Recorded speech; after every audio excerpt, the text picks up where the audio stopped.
Well, I'm sorry I couldn't be here to join you tonight at the Thanksgiving dinner table. But if I were here, I'd be bringing along a bowl of fresh cranberry sauce, made from berries picked that very afternoon on the shores of Prosperous Lake.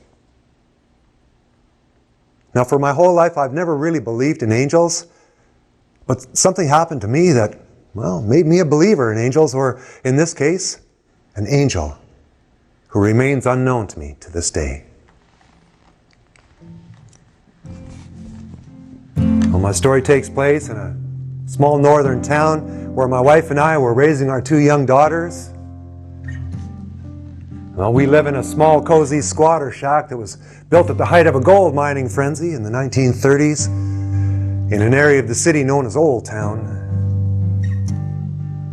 Now, our story is typical of most first-time parents, not having a clue of how to raise children, reading lots of books, trying our best, and most times doing too much to make sure that we did the right thing. But luckily we had reasonable, sturdy role models in our parents and our siblings, and a supportive community to help us along. Now, I'm a musician, and I'd go out and play gigs in the bars and the clubs in town to bring in some money, as meager and scattered as it was. And between that and the short-term work my wife was able to pick up, somehow we kept the heat on and food on the table, and Saturday morning shopping sprees to the St. Pat's Flea Market clothes on our backs. Now, through those early toddler preschool years, my wife would work at her job through the day, and I'd stay at home with the girls, and then finally in the evening I'd go out to play my gigs. And one year we had a brutally long, cold winter. And day in and day out, the thermometer never lifted much above -40. And it was much too cold to take the girls outside to play. And some days I'd resort to, bundling them up and taking them out to the airport and cutting them loose in the terminal to, let them get some exercise in between flight arrivals and departures.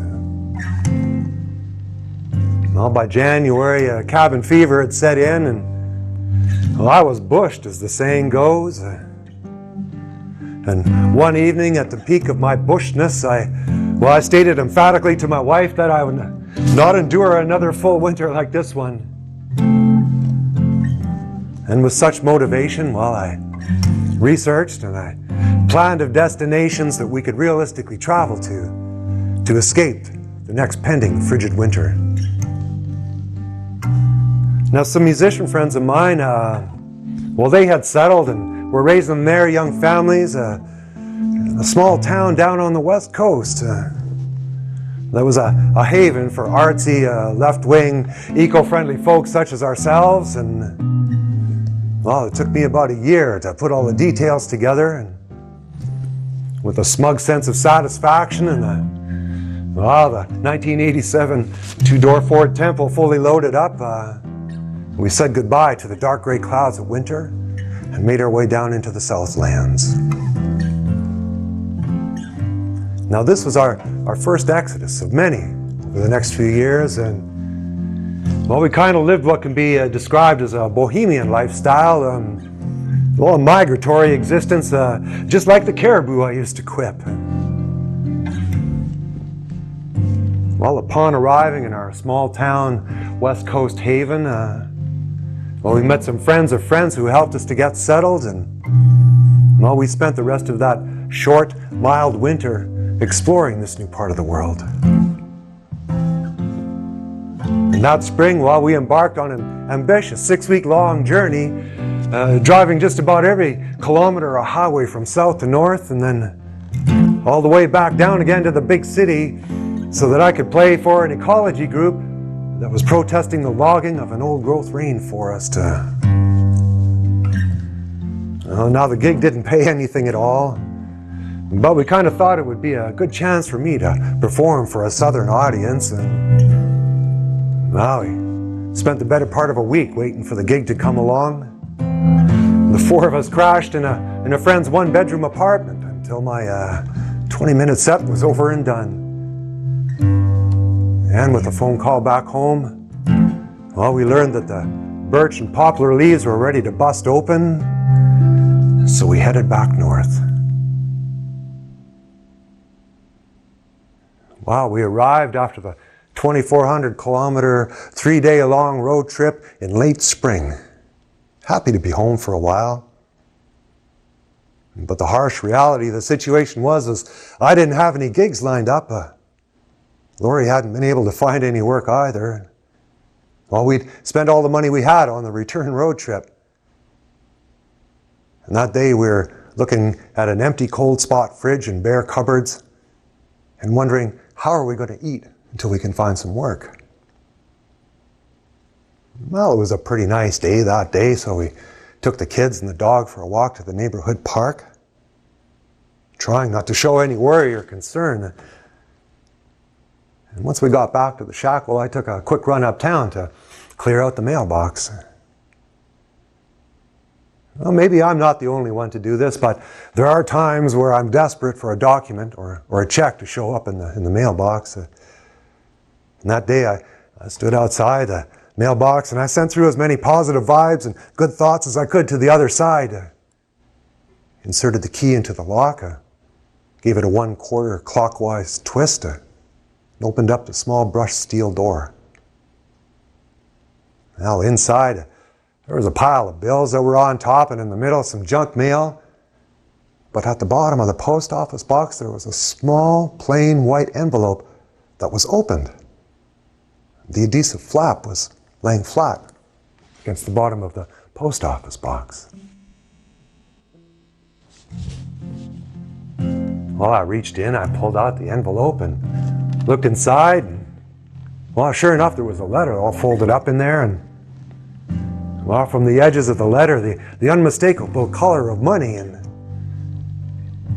those first few moments were one of disbelief, my mind racing to the conclusion of the story that this unsealed envelope had to tell.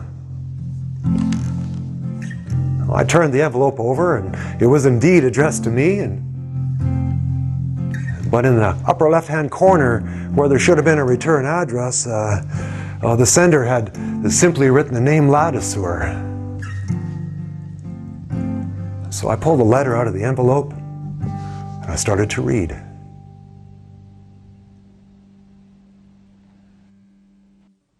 Dear Pat, I hope this note finds you and your family safe and happy. I watched you perform recently, and I was just totally knocked out by your performance and the power of your songs. And I wanted to tell you that after your set, but my friends had other plans, thus I was unable to do so. Oh, your words and your music have been ringing through my head for days now. Well, I recently found your address, and I wanted to send you a token of thanks.